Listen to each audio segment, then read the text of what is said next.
Fala pessoal, bem-vindos a mais um episódio do nosso podcast de aftermarket nacional em autopeças, o Café com Peças. A gente está muito feliz por estar aqui recebendo convidados mais uma vez no nosso estúdio, esse estúdio que foi montado especialmente no estande da Della Rosa. Esse papo é com uma empresa muito especial e com gente muito especial que com certeza vai edificar muito aí a sua mente, o seu trabalho e os seus processos. Antes da gente começar, eu quero lembrar você que o Café com Peça está disponível no YouTube, no canal Café com Peça. Se você não é inscrito e só tem aquele hábito de clicar e assistir, por favor, não esqueça de se inscrever. Para nós isso é muito importante e para você também, que enquanto o nosso canal cresce, quando você se inscreve nesse canal, você conta para a plataforma e para o algoritmo para que ele te apresente mais conteúdo desse tipo para você e você também vai sendo aí bombardeado e recebendo assuntos que são do seu interesse. Se você é daquela galera da rede social, o Café com Peça está lá no Instagram, @Café com Peça.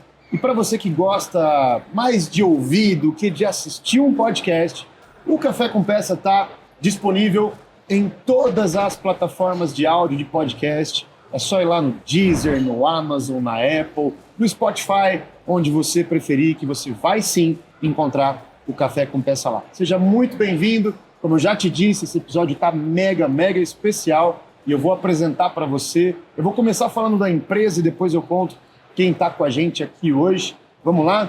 Essa aqui é uma empresa, uma distribuidora que atua em autopeças, automotivo pesado e veículos comerciais em todo o Brasil, uma empresa com mais de 60 anos, com um catálogo que tem, atenção, mais de 57 mil produtos. Essa empresa que tem mais de 1.000 funcionários e mais de 30 filiais em todo o território brasileiro, além do e-commerce. Vai pegando aí porque ela é uma empresa realmente muito especial e notável no segmento de autopeças. A gente está falando, é claro, da Pacaembu e hoje a gente recebe aqui com a gente o Felipe, que faz parte da família. A gente já vai te apresentar e você vai poder falar também, tá bom, Felipe? Bem-vindo. Obrigado. E aqui o Montalvão. Isso aí. Márcio Montalvão. Muito obrigado pelo convite. Bem-vindo, que bom que você está aqui. Muita alegria mesmo. Um amigo de motoca, né? Isso aí. É isso aí. E comigo, trabalhando junto nesse podcast hoje, nesse episódio, meu irmão, Henrique Della Rosa. Valeu. Vamos lá, ansioso. Até que enfim consegui colocar você aqui nessa feira, né? Pois é. Eu falei que eu tô feliz de ficar mais nos bastidores, que eu sou low profile. Você manda bem melhor que eu. Tô melhor que ele siga nessa linha. Tamo junto, obrigado. Mas tô feliz porque a gente tem um dos primeiros episódios com a Ana, né? A geração do meio, a segunda. Estamos tendo a oportunidade de gravar agora, além do Montalvão, o Felipe, que é a terceira. Então vai faltar só o seu Luiz. Né? Falta meu voo, é verdade. Estamos chegando lá, hein? Eu acho que a gente está chegando lá. Já pensou colocar o seu Luiz e o seu Devanir na mesma sala? Poxa, tem história, hein? Que Dá 3 horas de episódio. Seria incrível. Mas vamos lá. O Felipe faz parte da terceira geração da família fundadora da Pacaembu, tem 20 e poucos anos e está envolvido ali com o segmento de autopeças agrícolas. Se apresenta pra gente aí, Felipe. É isso aí. Primeiro eu acho que agradecer, né, a nossa participação aqui, o convite de vocês. É muito legal a gente poder bater um papo aqui, descontraído, né? E, bom, eu sou o Felipe, eu estou na terceira geração agora da empresa. Eu sou o neto mais velho, então tem eu e mais 2 primos que são mais ou menos da mesma idade que eu. E depois a gente tem mais 3 primos que são mais novos, estão agora na faculdade. E aí eu hoje tô na Pacaembu, eu vim para Pacaembu, né? Voltei para Pacaembu mais ou menos 1 ano atrás. Fiquei um tempo fora, fiz estágio no passado na Pacaembu, depois fui trabalhar um tempo fora e aí voltei. E é isso, eu fiz administração de empresas na GV e sou apaixonado por essa empresa, assim, o valor que a gente dá para a empresa. Pelo menos o valor que eu dou para a empresa é muito grande, assim, sabe? Chega a ser uma coisa por ser familiar, eu acho, pega muito no emocional, sabe? Então, a gente se apega de fato à empresa, se apega de fato aos funcionários, assim, de amizade, de ver as pessoas Demais. não só como funcionários, mas como amigos também, pessoas que a gente pergunta, se inspira, conversa, fala. Então, acho que é isso. Que legal. Bem-vindo, Felipe. Obrigado. Vamos bater um papão junto aqui hoje, tá?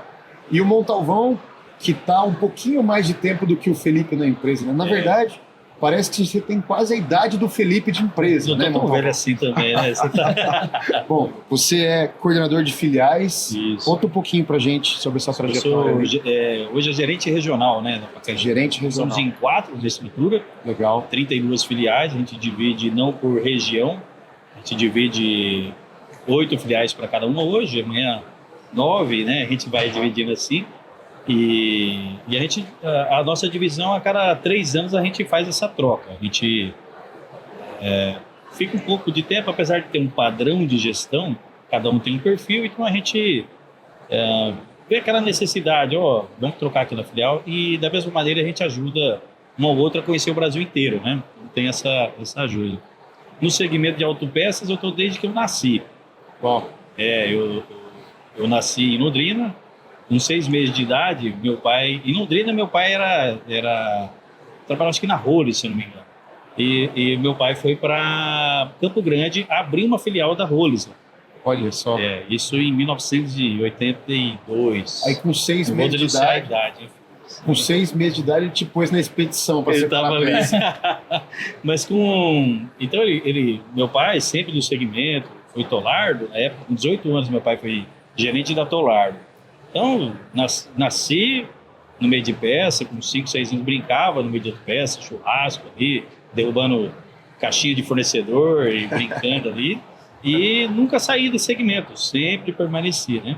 Que legal. Trabalhei no Grupo Comolar de 7 anos e estou há 16 na Pacaembu, como regional. Como o Felipe disse, a gente quando entrou na Pacaembu, o que a gente encontrou? Né? Apesar de uma empresa já era uma empresa muito grande, já 16 anos atrás, a Pacaembu já tem uma história, né, de 62, né? É uma empresa que acolhe muito, eu sempre converso isso com a liderança, né? Ela tem essa liberdade de você expor o que está certo, o que está errado na sua visão, discutir e melhorar. Isso, legal. No meu caso, que eu sempre fui dono de empresa, sempre tive esse espírito de dono, negócio assim. É legal você pratica o empreendedorismo, né? Você tem essa liberdade de... Que legal, muito Então, bom. me achei ali na empresa e a gente... 16 anos, mas passou rápido, não é nada Voa, que... né? Não, Tempo voa. Mas você não entrou como gerente regional. não, eu entrei como supervisor em Campo Grande, né? Na época a história até, né? Conta a história pra nós. Então vai ficar longo o negócio, mas vou... Passar o tempo. Numa pescaria que estava meu tio, junto com vários fornecedores, estava o Márcio, que é outro gerente regional, junto com o Pedro Luiz na época, e na pescaria lá eles, lá descansando em algum momento, conversando, eles falaram de uma necessidade que tinha em Campo Grande, a gestão não estava legal, e era um momento que eu tinha saído, estava no nosso negócio lá, não queria voltar a trabalhar, não, e como CLT, não, vou tomar meu negócio aqui e tudo. E aí eles, da pescaria, falaram da necessidade, e o meu tio falou, não, eu tenho uma pessoa para indicar que vai resolver o problema aí, como gestor, vai resolver a situação aí em Campo Grande. E aí, na época, a gente pegou o desafio, conhecia todo o município, e fui para Campo Grande. A gente assumiu Campo Grande, ficamos 3 anos como supervisor, 3 a 4 anos, só que foi uma filial que tem um resultado espetacular. Então a gente ficou lá, eu e o Zanini era a dupla. O Zanini era o gerente? O Zanini era o gerente e o supervisor. Que dupla, hein? Cara, e aí foi um negócio que ficamos 2, 3 anos ganhando todos os prêmios, ranking. E aí a diretoria, né, na época os regionais, falou, Montalvão, você precisa ir para alguma filial, tem que assumir uma gerência. Só que na época a gente tem uma mentalidade que estava bom ali também. Já estava ali tranquilo, estava legal, eu não precisava sair. Aí eu lembro do Márcio Jair, ele chegou em mim e falou assim, e na época eu não dei valor nessa frase, mas hoje eu falo, cara, como que ele falou assim, Montalvão, isso aqui está muito pequeno para você, o mundo é bem maior que isso, você tem que ir para os desafios, né? Mas na época eu falei, mas você está querendo só Isso é papo de coach. E aí me ofereceram algumas filiais, tudo. Aí eu falei, ó, uma filial que eu iria era Londrina. Foi a besteira que eu falei, né? Hoje não foi besteira, mas foi mais. Ele falou, mas você vai para Londrina? Eu vou. Eu falei, mas Londrina não. Não, você não tem que... Você vai? Eu falei, vou. E aí veio o convite, aí fui gerenciar Londrina. Em Londrina, eu tinha uma equipe muito boa em Campo Grande. Em Londrina, eu consegui montar uma equipe espetacular. Foi um negócio assim... De vez em quando eu conto umas histórias para a turma do que a gente montou em Londrina de equipe. Então, Londrina foi uma equipe... Cheguei lá no Paraná, no Nortão do Paraná, não tinha filial Maringá ainda. Acostumado a roer osso ali em Mato Grosso do Sul, frotinha pequena. Chegamos em Londrina, em Maringá, eu olhei aquilo lá e falei, o que é isso? Não, pera um pouquinho. E a gente foi fazendo um trabalho de melhorar a logística, estoque, montar a equipe, criar um espírito de equipe, e o negócio também bombou. Eu tinha uma filial que ganhou rankings há uns 2, 3 anos. E aí veio o convite para ser gerente regional, né, nessas condições. E aí eu conversei com o Eduardo, né, que é o pai do Felipe, que é nosso diretor hoje. Falei, Eduardo, eu tirei minha família de lá, eu preciso só mudar minha base para Campo Grande e é um mundo... E aí a gente eu há 12 anos já como regional e sempre desafiando, abrindo novas filiais. Legal. É isso que é gostoso, né? A gente já abriu aí pela Pacaembu 5 filiais. Que legal. Que a gente montou o projeto, desenvolveu e a gente vai desenvolvendo a cada dia. Mais ou menos demais. esse aí é o resumo. Mas que figura importante que é, né, esse gestor regional. Faz toda a diferença para o modelo de negócio da Pacaembu. Ó, de Londrina, para você ter uma ideia, teve uma época que tinha saído 8 ou 9 gerentes formados daquela equipe. Foi formando, foi crescendo, foi desenvolvendo, plano de carreira, né? Que é uma característica da Pacaembu, né, Felipe? A Pacaembu dá muita oportunidade para quem é da base, que já vem com a nossa cultura, que é o que o Felipe está dizendo. É uma coisa, né? O Felipe é da família, mas a gente cria ali é meio família, mas a gente cria uma cultura realmente familiar, dessa liberdade de expor, de melhorar, de não ser o dono da razão, né? Não tem uma gestão de cima para baixo. Não tem. Essa gestão aqui é lateral. E essa característica ajudou muito, né, que legal. no dia a dia. Muito bom. Muito bom. Muito bom. Esse é o... Que história bonita.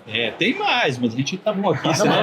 Calma que a gente vai puxar mais, não se preocupa. Ô Felipe, você está à frente de um segmento dentro da empresa, que é autopeças agrícola, que não é, deixa eu só entender, originalmente da onde vem a Pacaembu. A Pacaembu vem de automotivo pesado e comerciais, certo?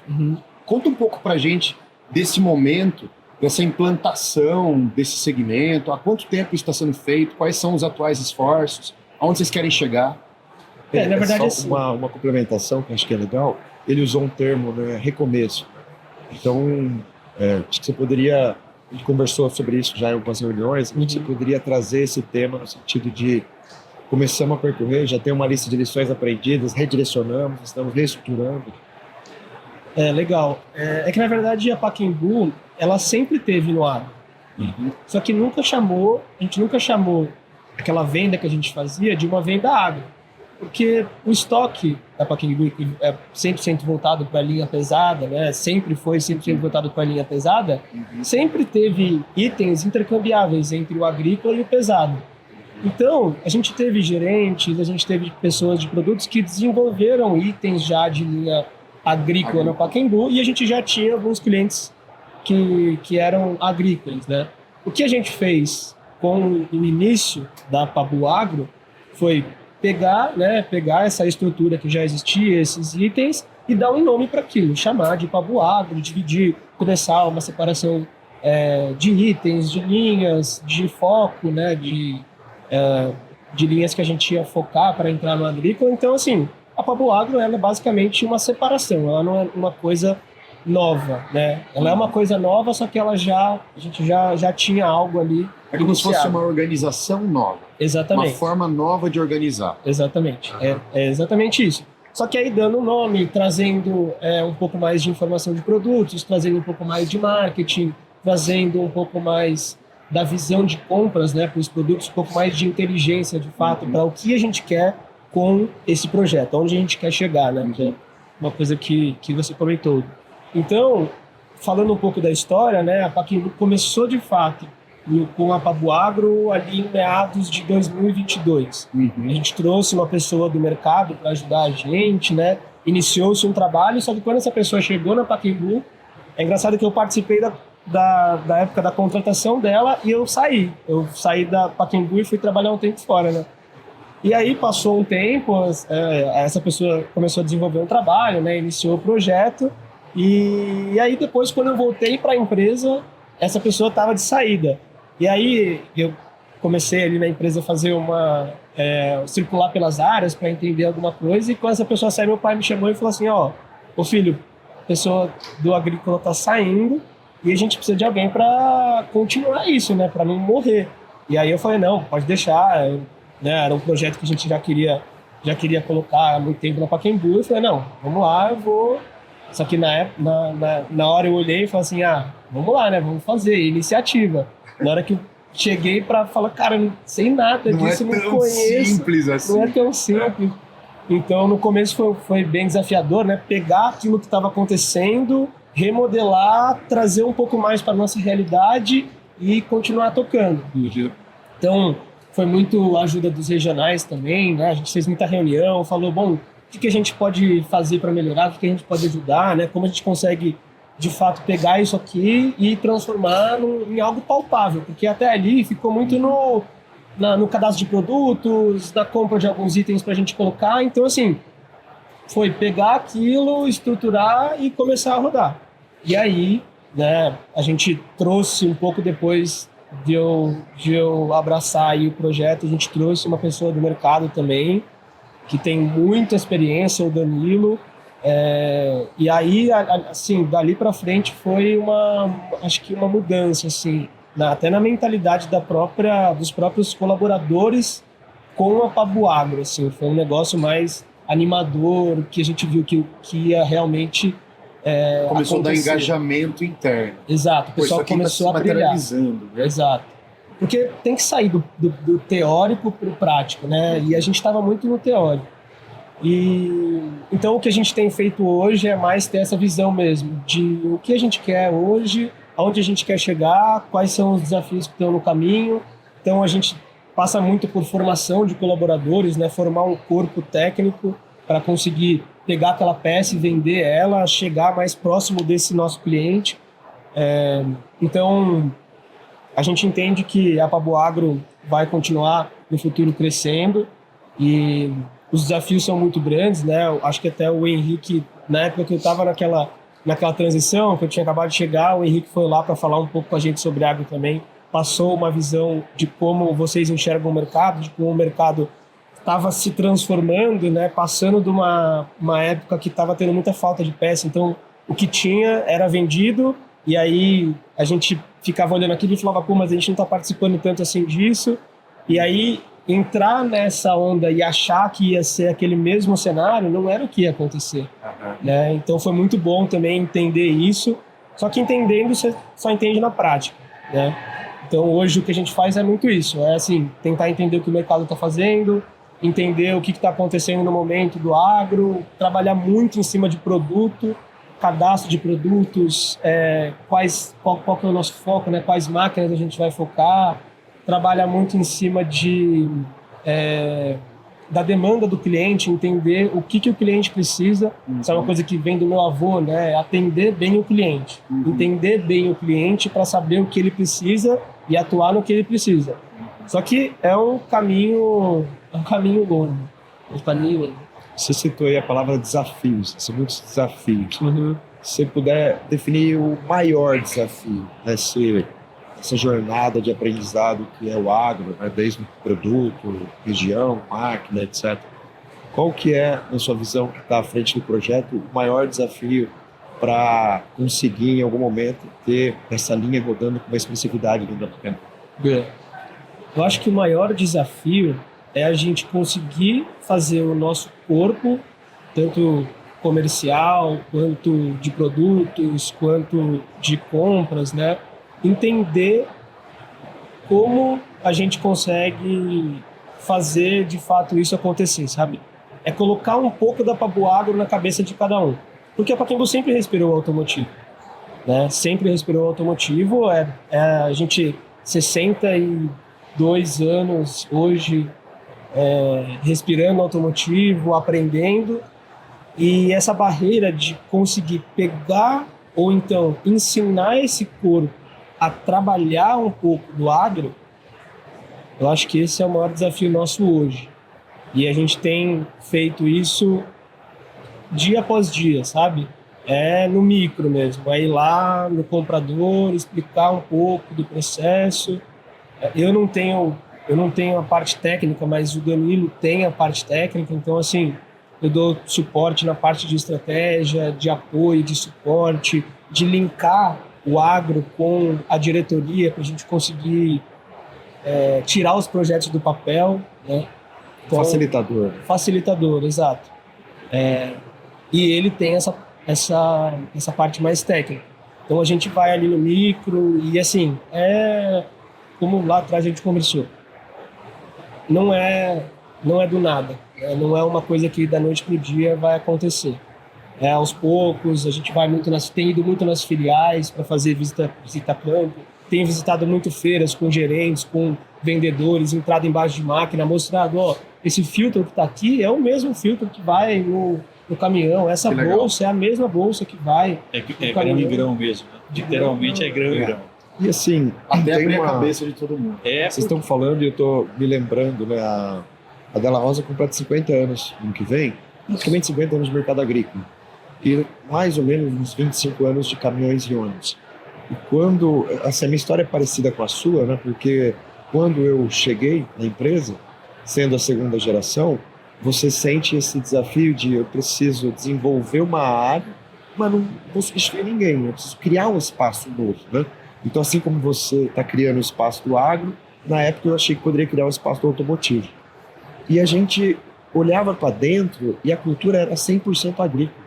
Nós não tínhamos ninguém na empresa que tinha vindo do mercado automotivo. E quando a gente começou a perceber isso, putz, então um choque de gestão, um choque de cultura e mesclar essa cultura. Foi quando a gente teve a oportunidade de trazer o Zanuto, que hoje é nosso diretor industrial, ele tinha trabalhado 30 anos na TRW.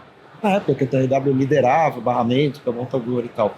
E foi essa a primeira inserção cultural do automotivo. Uhum. Daí chegou um cara lá falando a linguagem do automotivo, e aquilo deu um pouco de choque no começo, mas foi o primeiro. Depois veio gente da KS, da MAHLE, da Elring, e foi moldando. Mas eu cansei de escutar. A empresa já tinha 35, 40 anos, você ia visitar um cliente para falar de peça para caminhão, eles falavam, mas o que é isso? É importado? É novo? Uhum. Né? E é a mesma coisa, né? Agora você chega para um mecânico de trator e fala, olha, a Pacaembu é uma alternativa para te fornecer. Ele fala, mas como assim? Sempre te ouvi falar de vinculado a caminhão. Então, o desafio não é pequeno, né? Mas é possível. E a Pacaembu, até como o Felipe comentou, a gente já tem esse cliente na carteira vendendo alguma linha. E aí você vai de grão em grão, como o Felipe comentou, entrando debaixo lá da máquina, mas eu tenho esse filtro que já tenho no estoque, ou esse filtro eu já trabalho com tal marca, cadastrando o item, comercializando. Cada grãozinho é comemorado. Então, saiu um pedidinho aqui dessa aqui, saiu daquele ali. Então, a gente vai construindo, né, a Pabu Agro, fortalecendo ela. E agora a gente tem, né, um BI, tem como separar. Hoje a gente conversa com os nossos gestores falando da linha no automotivo e da mesma linha no agro. E é um desafio. Cada filial, essa cultura, né? Você tinha uma empresa central, agora nós vamos ter que fazer a cultura em 32 filiais. E aí você vai aos poucos. Algumas filiais já estão abraçando mais, já tem aquele gestor que já tem essa visão de tem regiões de maior potencial agrícola. Exato. O agrícola, diferente do automotivo, ele tem demanda no Brasil todo, mas é uma demanda que diverge muito em volume. Você pega a região sul do país, centro-oeste, sudeste, ok. A nordeste tem também, mas é bem menos. Isso. Mesmo a região norte. Então, essa regionalização, ela tem um impacto maior do que no automotivo. É isso. Agora, eu imagino que o papel da filial nessa implantação do Agrícola e, claro, também na prospecção de clientes do automotivo, na boa experiência do cliente que já é cliente, mas também nesse novo negócio, o papel da filial deve ser um papel primário, eu acredito, nesse processo até de crescimento / transição da empresa para esse novo momento, que ela tem duas pernas, né? O automotivo e o agrícola. Dentro da filial, qual é o papel do gerente regional, que é o seu papel? Como é que você vai atuar nisso para fazer que as filiais tenham uma rotina, tenham uma condição, que elas sejam eficientes nesse trabalho? Como o Felipe comentou, o desafio é grande, porque o gestor lá na ponta, ele tem um automotivo, e a gente não quer que perca o automotivo. Exatamente o que aconteceu na Della Rosa lá atrás. Não, é para agregar mais um segmento. Então, isso é aos poucos. Não adianta você chegar e... é aqui, vamos trabalhar. Agora é assim. Não, vamos lá. É o que nós estamos atuando. Tem algumas filiais que têm um perfil maior do agro. O Danilo está visitando, o Felipe está visitando essa filial junto. Aquela semana, aquele gestor, a nossa equipe externa, fica dedicada para o agro. Eles estão participando de feiras, então eles estão indo lá no campo, eles estão respirando um pouco o que é essa cultura, como é que funciona. E tem vários desafios, né? Porque o abastecimento é diferente, o momento da colheita, da plantadeira, e aí vai agregando aos poucos e vai vendendo a ideia. Mas e a gente pratica muito a troca de experiência entre os gestores, né? No próprio workshop que a gente realiza, que a Della Rosa até participa, ali é um pouquinho também dessa troca de experiências. Não só no agro, mas eu estou vendendo tal item aqui, estou desenvolvendo um item novo, estou desenvolvendo tal item aqui. E o agro é direto isso, né?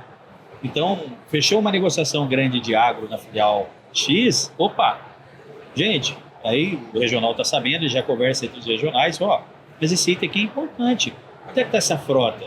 Então a gente já desperta, já manda lá pro nosso gestor, e o gestor já, tem aqui, vou desenvolver aqui, vou desenvolver lá, pelas experiências. Né? Montalvão, e pensando na construção da carteira de clientes agro da Pacaembu, em quem que vocês estão mirando?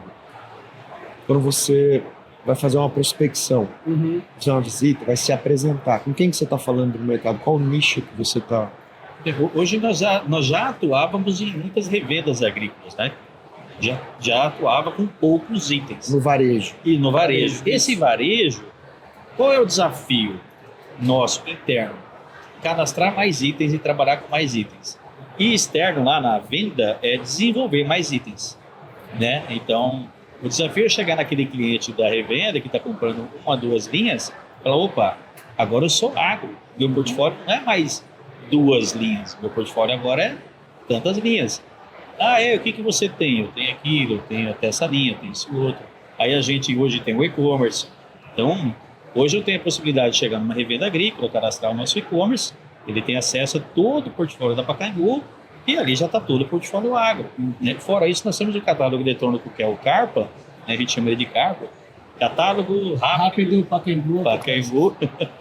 E esse catálogo já tem lá o tratorzinho, já tem visto explodido, já tem tudo, então ajuda a desenvolver o portfólio. Legal. O sistema de compra de revenda do varejo agrícola não é muito diferente da autopeças agrícola, né? Claro, mas o dia a dia, o varejo comprando ali, então se ele tem um distribuidor que está na região dele, que tem um estoque adequado, preço competitivo, ele começa... Então, inicialmente, se me corrija se estiver errado, né?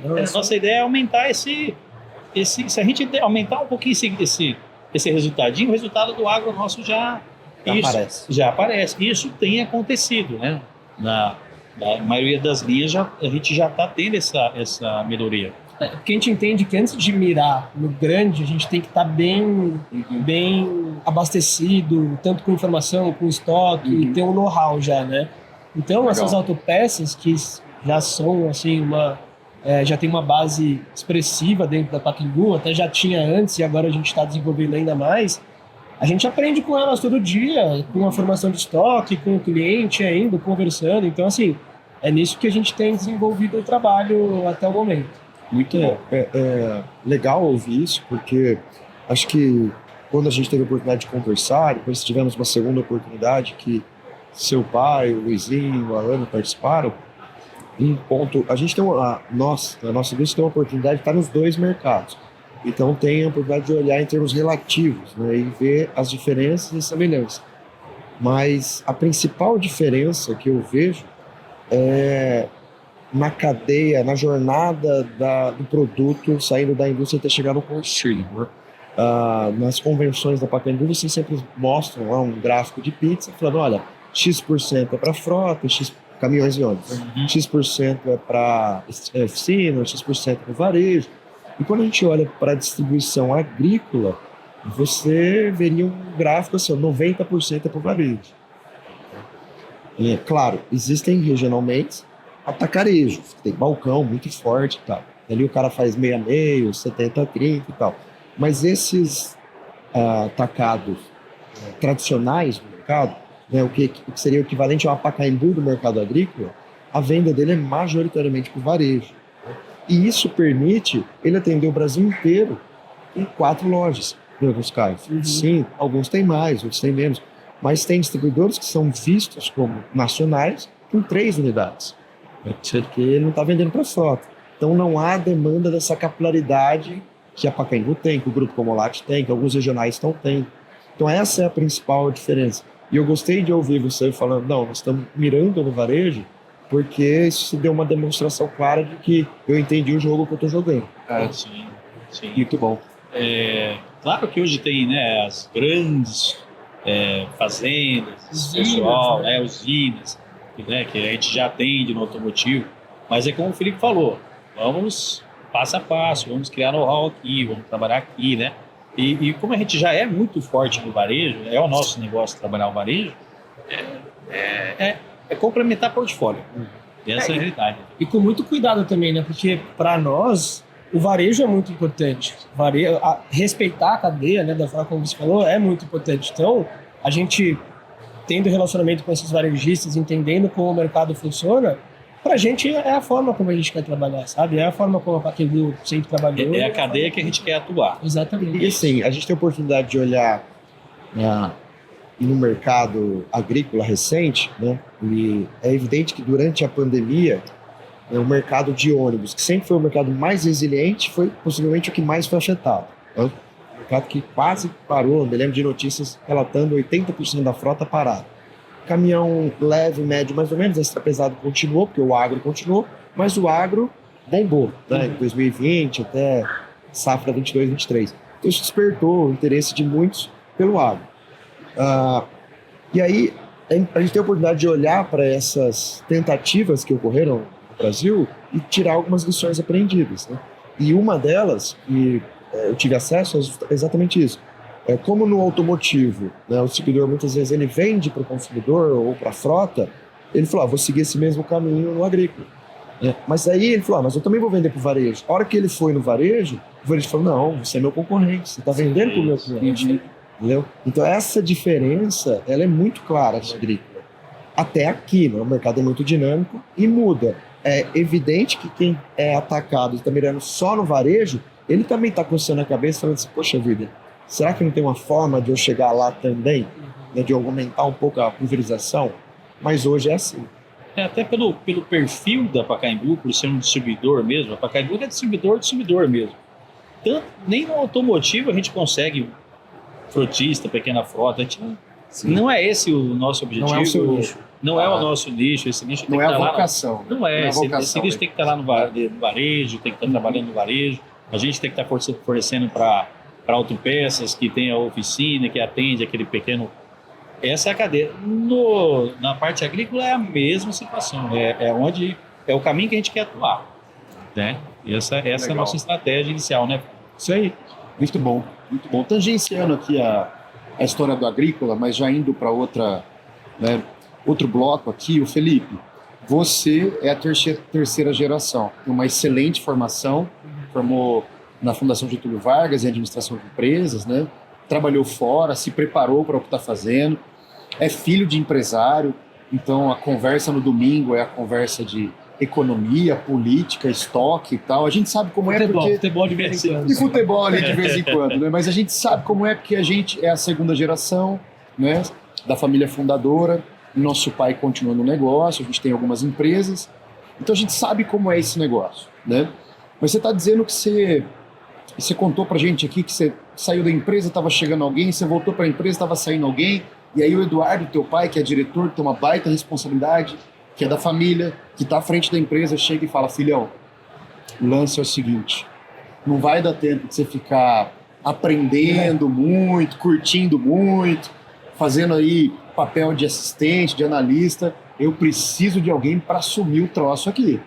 Então, não estou nem falando do agrícola mais, estou falando do desafio de ser da família, de ser empresário e de chegar, mesmo que bem informado, ainda que com alguma experiência, você é novo. E aí teu pai fala: mano, agora é com você. Você tem um monte de primo, você tem tio, você tem, enfim, uns vô, todo mundo olhando para você. Vou fazer uma pergunta para você. Você sentiu o peso disso? Como é que foi essa experiência? Eu não só senti, como continuo sentindo, né? Vocês sabem bem como isso funciona. Pois é. Não é fácil, assim, e eu acho que, para mim, o que é mais difícil é que eu não quero tirar o lugar de ninguém, sabe? Eu não quero entrar na empresa e falar assim: ah, não, eu quero ser diretor disso, eu quero ser diretor daquilo, eu quero ser CEO. A gente tem que estar na empresa pensando pro bem da empresa, sabe? Pensando na governança, pensando que a Pacaembu, ela não é minha, ela não é do meu tio, ela não é do meu pai, ela não é da minha mãe. A Pacaembu é de todo mundo, é dos funcionários, né? Então, A Pacaembu é do mercado. A Pacaembu é do mercado, ela vai atender os nossos clientes. É isso que a gente tem que ter muito na cabeça, que... E assim, eu tento, por mais que seja difícil, me colocar um pouco fora disso, me colocar um pouco fora da família, sabe? Me colocar como funcionário, de falar assim: não, eu tô entrando, né, eu me formei e tal, fui trabalhar fora, fiz o meu, e eu vou entrar aqui para fazer o trabalho de um funcionário, de entregar valor para a empresa como funcionário, né? Então acho que esse é muito um lema meu para essa questão. E o peso é natural, porque mesmo você tentando transparecer isso, lá dentro você não é visto como um funcionário, você é visto como um membro da família. Então, essa é a parte mais difícil. O Felipe, além do agro, né, ele já participa de todas as reuniões de desenvolvimento de todos os projetos importantes da empresa, né? Então, hoje a gente tem várias demandas e os 4 regionais, junto com comitês, a gente participa, e o Felipe e o Bruno, né, eles que é a associação, que estão desenvolvendo na empresa, eles já participam junto. Só que o que a gente não consegue convencer a diretoria, a gente chega no Felipe: pô, Felipe, dá uma sempre assim. E já joga o pepino na mão dele. Resolve lá com o seu pai lá. Vamos por isso que eu falei que é um facilitador. Não é isso? Isso. Mas hoje, eles estão entrando num momento muito legal, porque a gente, daqui a pouco a gente vai falar alguma coisa disso, mas está vindo essa nova geração. Eu acho que o maior desafio da liderança hoje, da liderança tanto local quanto da nossa, é entender essa nova geração, que é onde está tendo o debate ali, né? A nova geração lá da ponta, com a gestão. Como é que eu lido? Porque hoje tem 3 gerações, se você me corrigir se estiver errado, trabalhando no mesmo ambiente de trabalho. E aí está dando alguns conflitos. Então, Isso é natural, é esperado. Isso. Faz parte do processo de transição. Então, e aí está vindo uma demanda para nós, que a nossa função como regional é trazer para a diretoria, a gente é o entre a diretoria e toda a equipe de vendas. Então, é daqui, vem aqui, a gente fica trabalhando. Então, a todo momento a gente está trazendo: olha, a gente precisa mudar esse processo, precisa melhorar isso daqui. E tem coisa que empresa grande demora um pouco mais. E quando demora um pouco mais, quem que está ouvindo agora? Felipe, Bruno, né, Felipe? Vocês concordam? Não, concordo. Tá, vamos lá. Ajuda a gente aí, vai. Exatamente. E eles já participam de reunião junto com a diretoria, estão no dia a dia aqui, e eles já vão vencendo algumas batalhas ali. Conseguiu aqui, conseguimos ali. E é muito legal isso, né? Muito bom. Isso faz parte da transição, porque a passagem de bastão, ela não é uma coisa automática, ela não é uma coisa que é falada: olha, a partir de amanhã não somos mais nós quem está à frente, mas é uma próxima geração. Isso vai acontecendo ao longo do tempo, conforme a segunda, depois no caso do Felipe, que a gente é a segunda, o Felipe já é a terceira geração. Isso é incrível, né? Muito legal. a segunda, a terceira, a quarta, a quinta geração vai se dedicando a estudar, a aprender, a ouvir, a se integrar com a realidade do mercado, fornecedores, clientes, colaboradores, processos. Não é fácil. Por isso que eu te perguntei isso, né? A gente sente, mas a gente continua, né, Felipe? Eu acho que esse peso, ele começa a se diluir com o tempo, né? Que hoje a gente ainda fica meio assustado, tipo, nossa, quanta... pegar tudo isso na mão, né, e olhar tudo isso, só que conforme o tempo vai passando, eu acho que espero que esse peso comece a se diluir, você comece a ficar um pouco mais... Sim, isso acontece durante a transição. Sim. Então, imagina uma corrida de 4 caras com a corrida de bastão passando. Agora não pensa nos caras correndo rápido, pensa nos caras indo em câmera lenta, em slow motion. Então você tem o primeiro até chegar no quarto, esse bastão. Então o primeiro ele está correndo muito rápido, o segundo já está correndo atrás dele sem bastão nenhum na mão. E tem que chegar no ritmo, tem que vir no mesmo ritmo. De repente o cara da frente, que está correndo com o bastão, ele começa a fazer uma transição. Cara, coloca isso em slow motion, isso leva um tempão em slow motion. O cara de trás, que é a próxima geração aqui na nossa conversa, ele já está fazendo assim com o braço para ir pegar, mas não tem nada na mão. Mas ele sabe que ele precisa se preparar para assumir a responsabilidade do bastão. Sim. Quando o bastão passa do primeiro para o segundo, em slow motion, eles passam um tempão os dois com a mão no bastão.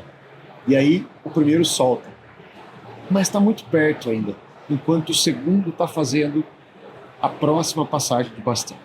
Então isso tudo vai produzindo as condições, a autoridade, a resiliência, a experiência, para que essa nova geração que está com o bastão na mão se sinta cada vez menos pressionada por ser uma nova geração e mais no lugar certo, né, Henrique? No lugar de quem já está à frente, de quem já tem uma jornada ali, e você está nesse caminho.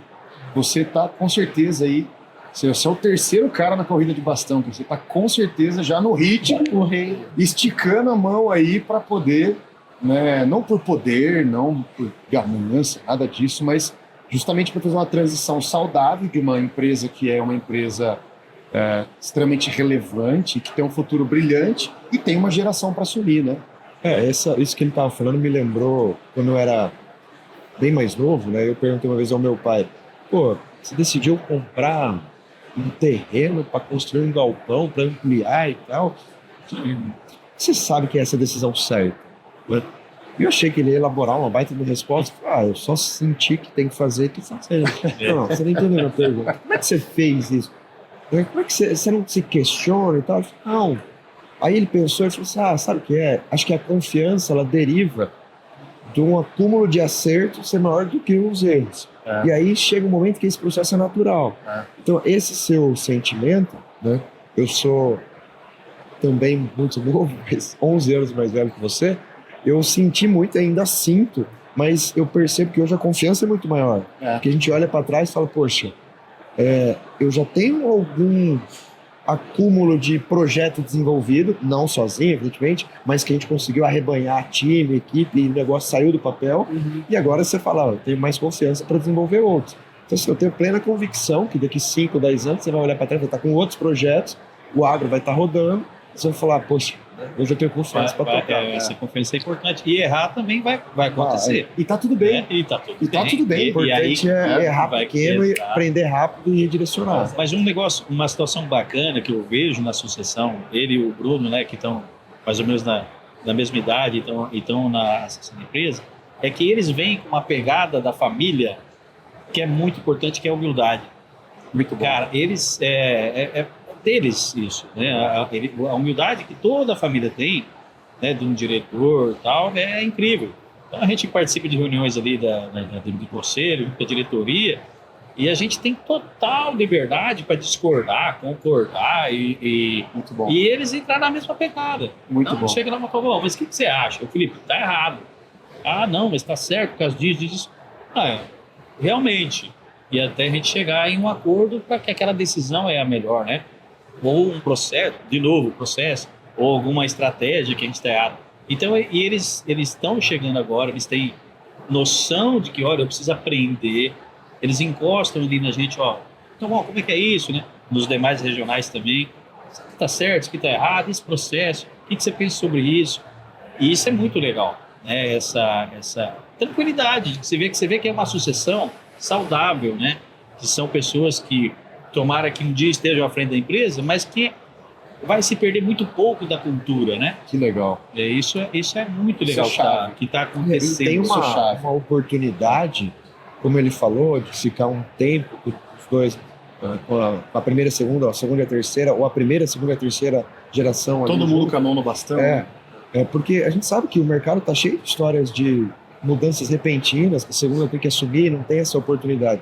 Então, acho que tanto a gente quanto vocês tem essa grande oportunidade de estar ali com a presença no caso da segunda geração, não só presença, mas eles estão inteiramente no negócio, estão tocando o negócio. E são jovens, então vão tocar por muitos anos. E vocês também são já jovens envolvidos, então assim, projetos dos próximos 10 anos, certamente vocês ainda vão estar juntos. Você vai estar com 36, seu pai vai estar com mais 10, sua tia e tal. Então isso é isso que explica a cultura não se perder, né? Ela se perpetuar. E cultura forte é o que eu sempre brinco. A cultura come a estratégia no café da manhã. Né? Não adianta ter o melhor plano estratégico se a cultura está deteriorada. O contrário é verdadeiro. Uma cultura muito forte, ela não demanda um PowerPoint bonito para você fazer as coisas. A coisa acontece. E que bom que você vai ser. Muito bom. Pergunta para vocês dois, para a gente entender como é que vocês estão enxergando isso. A gente tem aqui um gestor de filiais e uma pessoa que está envolvida na direção da empresa, que é da família. São 32 filiais. A gente acabou de falar de cultura. Nesse gancho, a gente sabe que a cultura de Pernambuco, naturalmente, é diferente da cultura da Bahia, que naturalmente é diferente de São Paulo e do Rio Grande do Sul. Né? Então vocês têm esse desafio das filiais. A Pacaembu é uma empresa que atua nacionalmente num país que não é do tamanho nem da Suíça, nem de Portugal, é um continente com quase que idiomas diferentes, que os sotaques são extremamente diferentes.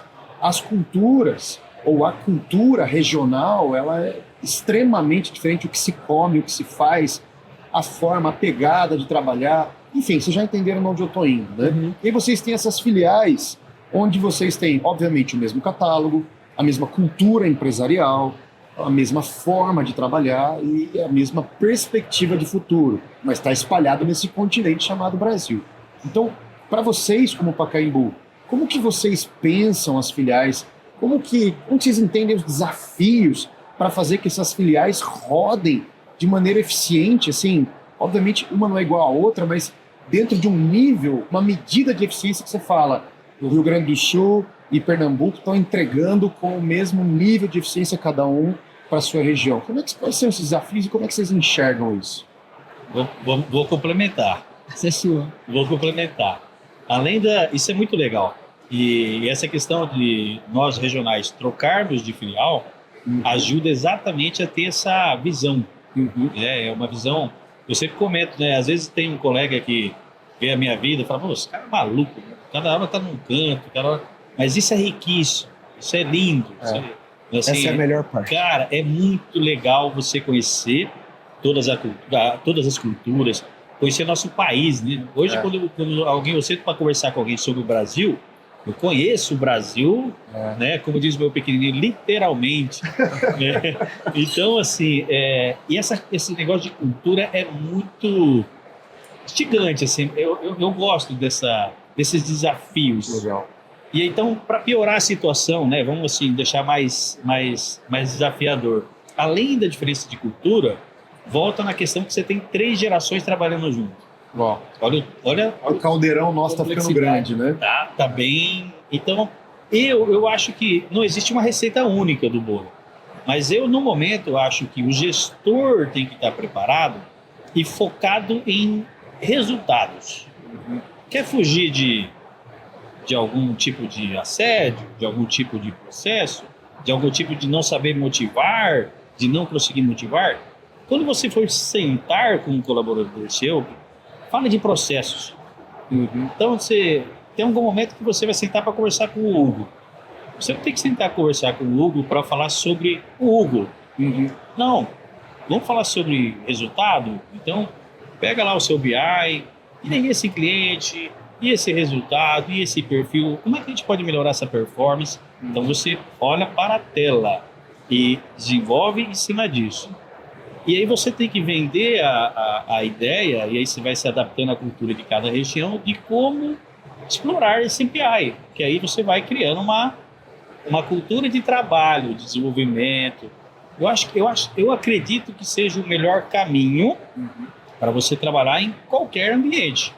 Ou seja, qualquer região. Que é uma coisa que eu Qualquer admiro muito ocasião. no Henrique. Eu sempre falei com o Henrique, pô, a gente senta para conversar com o Henrique no workshop, a gente vai bater um papo.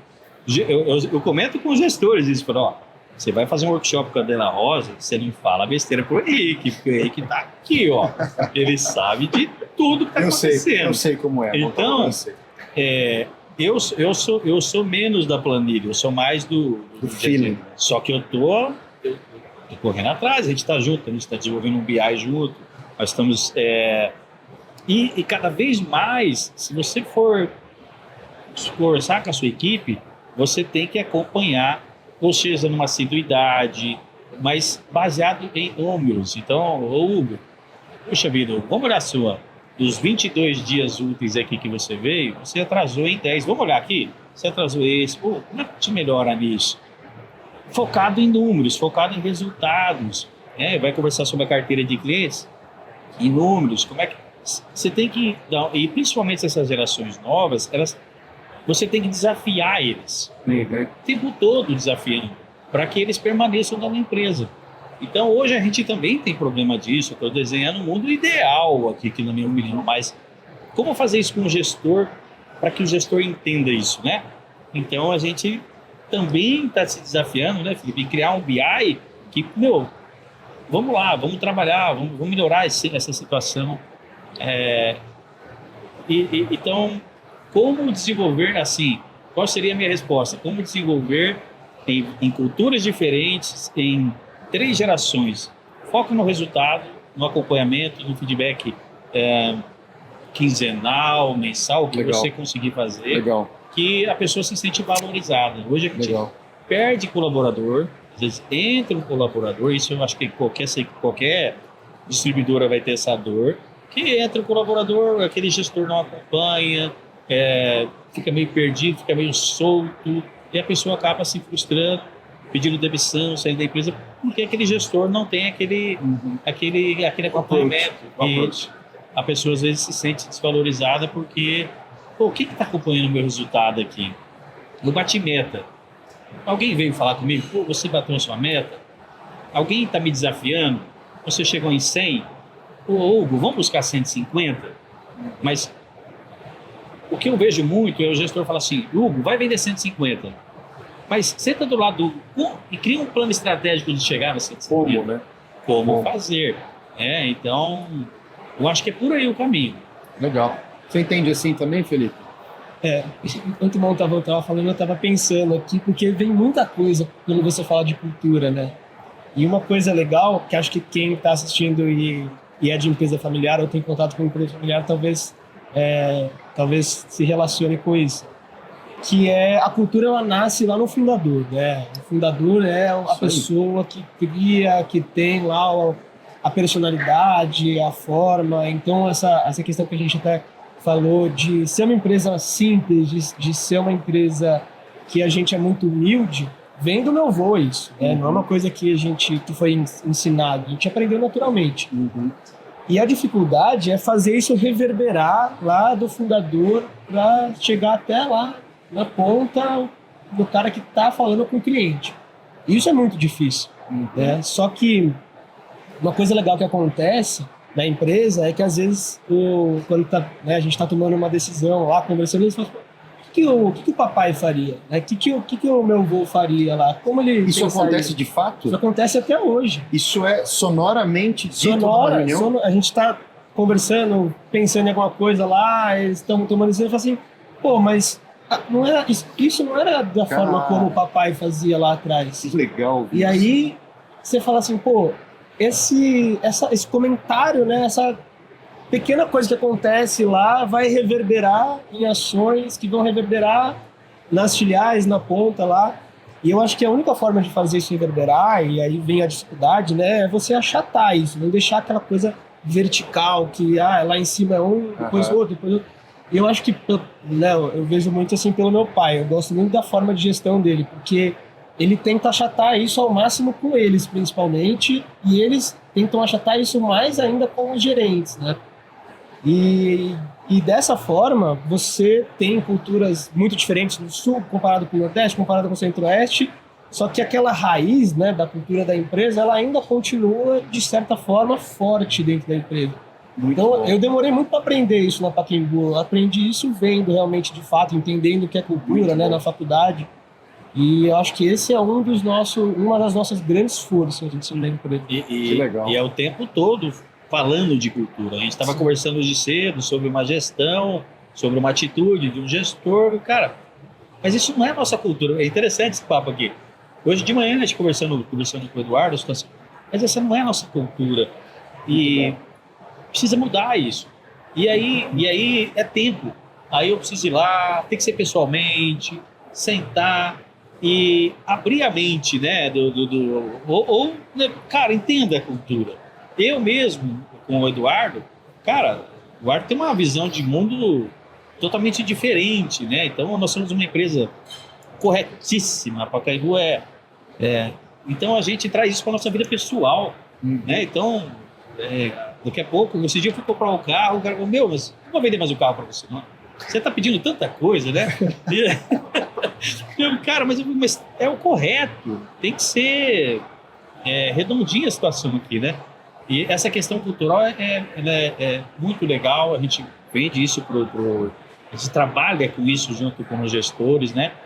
E por isso até que a gente vai dando oportunidade para quem está subindo, para a pessoa que vai lá para Salvador, né? Que vai lá para Belém, que essa pessoa venha da base ou tenha alguém da base, a gente trabalhando isso, né? Ou também está acontecendo muitos casos das pessoas virem de outras empresas, como eu vim, e abraçar. Nossa, que gostoso, como é que é legal.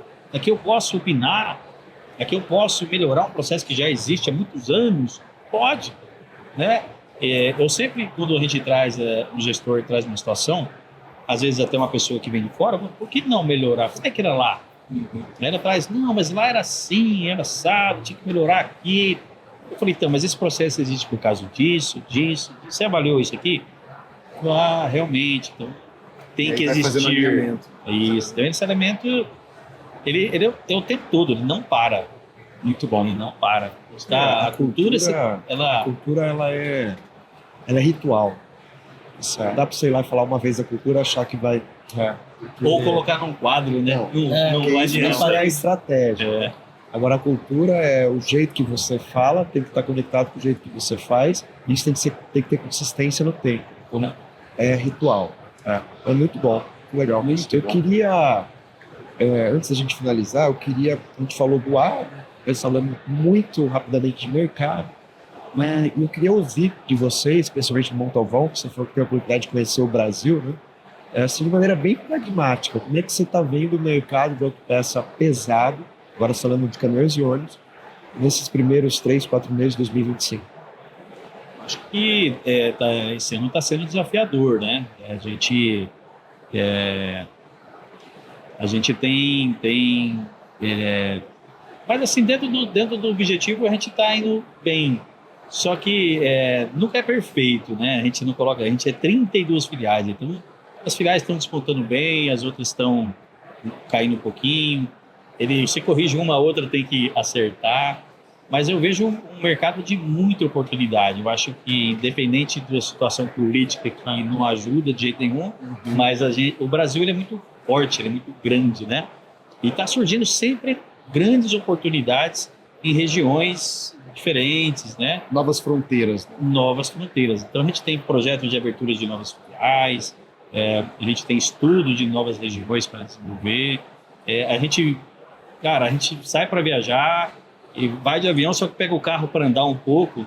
E quando você sai, é uma oportunidade atrás da outra. Então, mesmo com uma filial que não está com resultado muito bom, quando você senta para trabalhar, ou seja, no desenvolvimento de mais linhas na mesma base, ou seja, de aumentar a base, é muita oportunidade. Então, o Brasil é muito grande,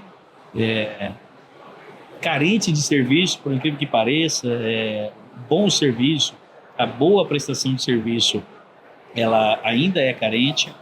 Hoje, o maior desafio hoje eu acho que é o vendedor. Eu acredito também que seja... Eu até encontrei um amigo meu representante aqui, e ele, de um concorrente, eu falei, como é que tá lá? Ele falou, ele é representante comercial. Não, tá com esse negócio de e-commerce e tal. Eu falei, cara, mas o e-commerce é isso que está acontecendo. Não, mas esse negócio vai me substituir.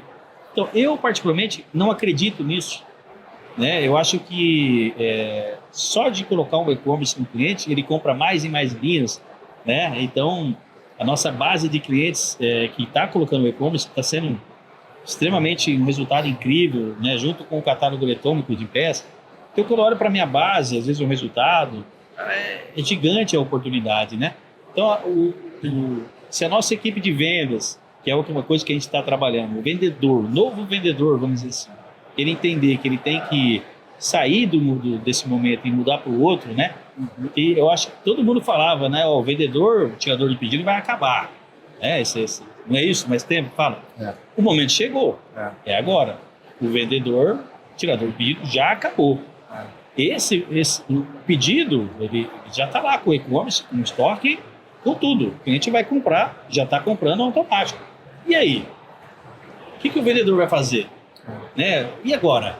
Agora ele tem que ser um consultor de venda. O que ele vai desenvolver? Vai olhar para esse cliente, quais linhas que ele tem que desenvolver, o que ele não está comprando. Então, quando eu olho para o mercado, olho para a situação hoje, esse ano, como está, vejo muitas oportunidades. Vejo que assim, a gente tem, sim, gaps, a gente precisa trabalhar uma filial ou outra de regiões que são mais...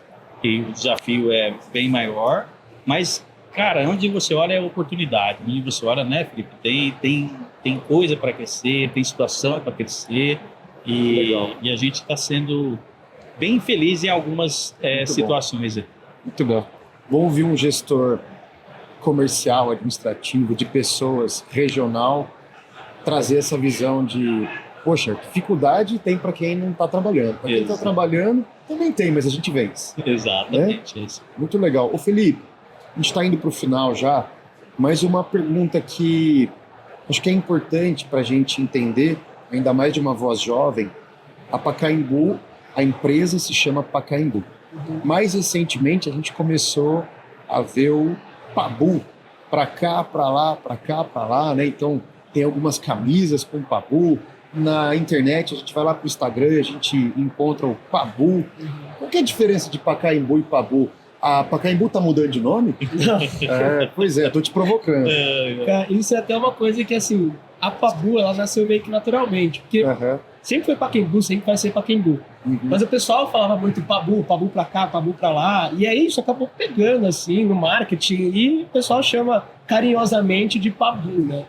Então, eu acho que foi mais... A Pabu surgiu mais por conta disso e por conta dessa chegada também da nova geração, né? De sempre estar atualizando a marca, se mantendo atrativo para esse mercado novo. A gente tem investido muito em tecnologia para conseguir ser mais atrativo para o mercado, trazer essa mão de obra bem qualificada. Então, veio natural, mas acho que é um natural junto com essa geração nova, com essa atualização, né? Deixa a marca um pouco mais jovem. Frescor para a marca. Sim, então segue com Pacaembu, segue com Pabu. Pacaembu é o nome, Pabu é o apelido carinhoso. Exatamente. E pode chamar de Pabu, que vem também. Vem também. É isso aí. E você sabe que nas trocas de e-mail, às vezes eu me pego escrevendo lá pro Eduardo, tal dia eu vou estar aí na Pabu.